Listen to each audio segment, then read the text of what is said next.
ఈరోజైతే మీ పక్కింటి వాళ్ళు, వెనకింటి వాళ్ళు, మీ వీధిలోని వాళ్ళు ఎలాంటి వాళ్ళో కామెంట్ చేసేయండి. ఈరోజు ఎందుకు ఇయన్నీ అడుగుతున్నానంటే, మా వీధిలో వాళ్ళైతే ఒక 5 ఇల్లుల వాళ్ళు మాత్రమే చాలా క్లోజ్‌గా ఉంటారు. మిగతా వాళ్ళందరూ ఎవరింట్లో వాళ్ళే ఉంటారు. ఏమైనా కూడా బయటికి రారు.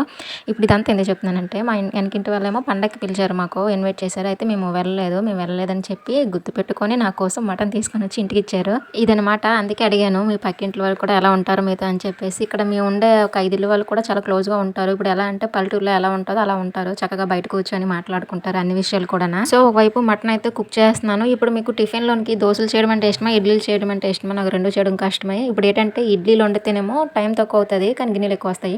దోసలేస్తేనేమో నిలబడి అలా దోసలు వేయాలి. గిన్నెలు తక్కువ వస్తాయి. ఇప్పుడు ఏరా అయితే ఏటండి పల్రాలు కొట్టుకోవడానికి. అవునా కాదా? సో 2 నాకు నచ్చవు. ఉప్మా అయితేనే నచ్చుతది. జస్ట్ 5 మినిట్స్‌లో అయిపోద్ది. ఇప్పుడు నేను వండే మటన్ ప్రాసెస్ అయితే నేను మా అత్త దగ్గరే నేర్చుకున్నాను. ఆవిడ ఎలా వండుతది ఫస్ట్ మటన్ కుక్ చేసి తర్వాత కర్రీలా వండుతది. ఈరోజైతే కాఫీ పెడుతుంటే చెయ్యి కాలిపోయి పొక్కులా వస్తుందని చెప్పి మా ఆయన కొబ్బరి నీళ్ళు కొనేసి ఇచ్చాడు. సబ్స్క్రైబ్ చేసుకోవచ్చు కదా!